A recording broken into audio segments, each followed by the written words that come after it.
আমরা বিক্রি করব, যারা বলেন করব না। আমাদের অনেকের ছেলে মেয়েদেরকে খ্রিস্টান মিশনারিদের স্কুলের মধ্যে লেখাপড়া করায় না। কিন্তু আজকে নিয়োগ করেন, আমার ছেলে লেখাপড়া করবে না প্রয়োজন হলে, তারপরও আমার ছেলেকে আমি কোথায় পড়াবো না? খ্রিস্টান মিশনারি স্কুলগুলোর মধ্যে পড়িয়ে আমার ছেলের ঈমান আমলকে আমি নষ্ট করব না। এ হলো ঈমান। আল্লাহ বলেন এরকম ঈমান থাকবে। 2 নম্বর হচ্ছে আমলুস সালিহাত, আর নেক আমল করবে। নেক আমল কি? আল্লাহ তাআলা যেই কাজ করার নির্দেশ দিয়েছেন, রাসূল পাক সাল্লাল্লাহু আলাইহি সাল্লামের পদ্ধতি অনুযায়ী সে আমল করাটাই হচ্ছে নেক আমল। আল্লাহ বলেন এরকম নেক আমল করে যারা আমার কাছে আসবে, খালিদিনা ফিহা, আমি আল্লাহ তাদের জন্য জান্নাতুল ফিরদাউস তৈরি করে রেখেছি। তারা আমার সেই জান্নাতের মেহমান হয়ে আবাদুল আবাদ চিরস্থায়ীভাবে ওই জান্নাতের মধ্যে তারা থেকে যাবে। রাজি আছি তো ইনশাআল্লাহ? নেক আমলের মধ্যে সবথেকে গুরুত্বপূর্ণ একটা আমল হলো 5 ওয়াক্ত নামাজ। কি বলেন? 5 ওয়াক্ত নামাজ। আজ থেকে নিয়ত করেন, পড়বো তো ইনশাআল্লাহ। নিজেরা 5 ওয়াক্ত নামাজ জামাতের সাথে পড়বো। ছেলে মেয়ে পরিবার পরিজন যারা রয়েছে তাদের সবাইকে পড়াবো। মা বোনেরা এসেছেন, তাদের জন্য রাসূল করিম সাল্লাল্লাহু আলাইহি সাল্লামের একটা হাদিস আজকে আমি বলে যেতে চাই।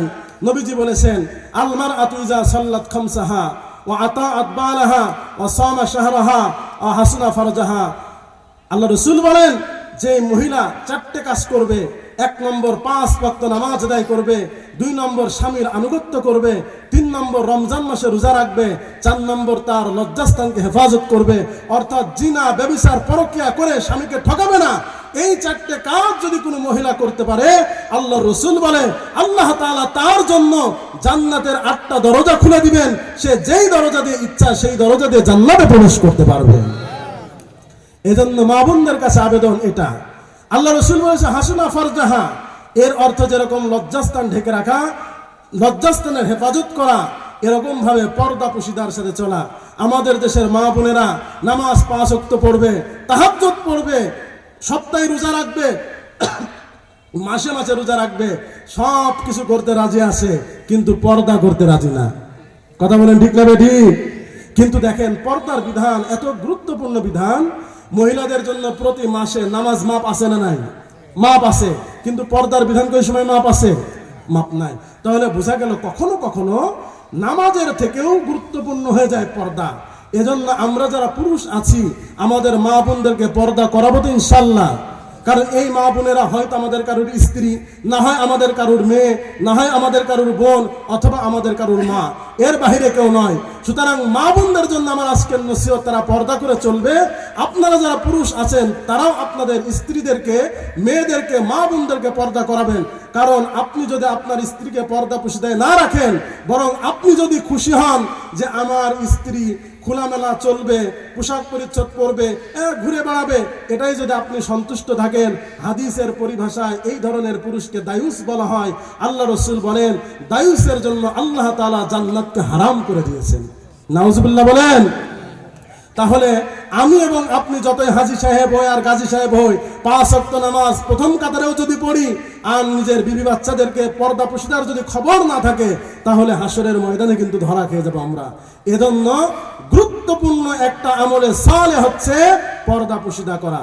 এরকম পর্দা পুশিদা নামাজ কালাম আল্লাহ তাআলার যাবতীয় বিধানাবলী যখন আমরা মেনে চলবো, মৃত্যুর সময় যখন আমাদের চলে আসবে, ফেরেশতারা নাজিল হবে, বলে আল্লাহ তাখাফু ওয়ালা তাহজানু, ভয় করো না, চিন্তিত হও না, তুমি এইমাত্র মারা যাবে, ইপারে মউত ওপারে জান্নাত, আল্লাহ তাআলার জান্নাতে তুমি চলে যাবে।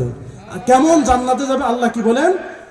আল্লাহ বলেন যে বান্দা তোমাদের জন্য আমি জান্নাতুল ফিরদাউসের ব্যবস্থা করে রেখেছি। জান্নাত কয়টা? জান্নাত কয়টা বলেন? 8টা জান্নাত। এই 8টা জান্নাতের ভিতরে সব থেকে দামি জান্নাত হচ্ছে জান্নাতুল ফিরদাউস। বলেন সুবহানাল্লাহ। এই জান্নাতুল ফিরদাউস এত দামি কেন?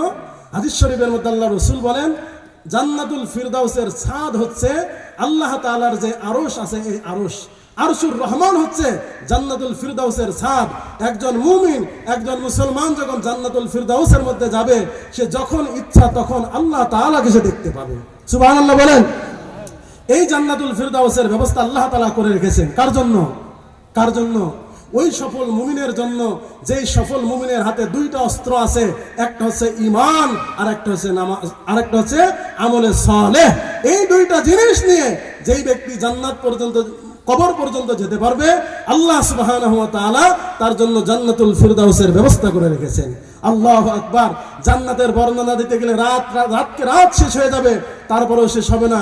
আপনাদেরকে শুধুমাত্র একটু শোনাই, আল্লাহ তাআলা যে জান্নাত রেখেছেন, এই জান্নাতের মধ্যে যাওয়ার পরে আপনাকে আমাকে সর্বপ্রথম আল্লাহ যে মেহমানদারি করবে, ওই মেহমানদারিতে আল্লাহ তাআলা আমার জন্য, আপনার জন্য 70,000 প্লেট খাবারের ব্যবস্থা করে রাখবেন। এত আসতে বললেন সুবহানাল্লাহ।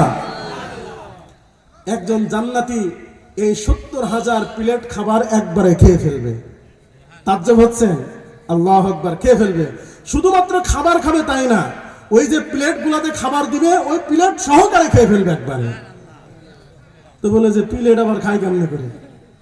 প্রশ্ন জাগে না? ও ভাই, জান্নাতের এই প্লেট আমাদের মেলা মাইনের প্লেট হবে না তো।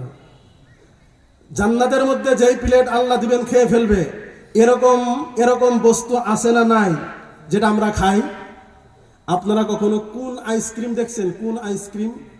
হ্যাঁ, একটা এরকম কোনের মতো থাকে, তার মধ্যে আইসক্রিম দেয়। তো যারা ওই আইসক্রিম খায় দেখবেন আইসক্রিমের থেকে কোনটা বেশি মজা লাগে। তাহলে পরে যেই পাত্রের মধ্যে আইসক্রিম দিচ্ছে, আপনি আইসক্রিমও খাচ্ছেন, পাত্রটাও খাচ্ছেন। এটা হলো আল্লাহ তাআলা দুনিয়াতে মাত্র একটা নমুনা দেখিয়ে দিয়েছেন, যে শুধুমাত্র হাসরের ময়দানে যে শুধুমাত্র তোমরা খাবারের প্লেট খাবা তাই না, বরং দুনিয়াতেও তোমাদেরকে এরকম একটা জিনিস দিয়ে দিলাম বোঝাবার জন্য। আল্লাহ একটা সিস্টেম আমাদেরকে করে দিয়েছেন, যেন ওটার পরে আমরা বিশ্বাস করতে পারি। তো আল্লাহ তাআলা আমাদেরকে 70,000 প্লেট খাবার একবারে খাইয়ে ফেলবেন। এরপরে 70,000 প্লেট খাবার খাবার পরে একবার ঢেকুর দিবে, সমস্ত খাবারগুলো হজম হয়ে যাবে। কোনো প্রস্রাব পায়খানার কোনো দরকার হবে না, তার শরীর দিয়ে মেশক আম্বরের মতো ঘ্রাণ বের হতে থাকবে। আল্লাহ বলবেন জান্নাতীদেরকে নিয়ে, এই যে আজকে যারা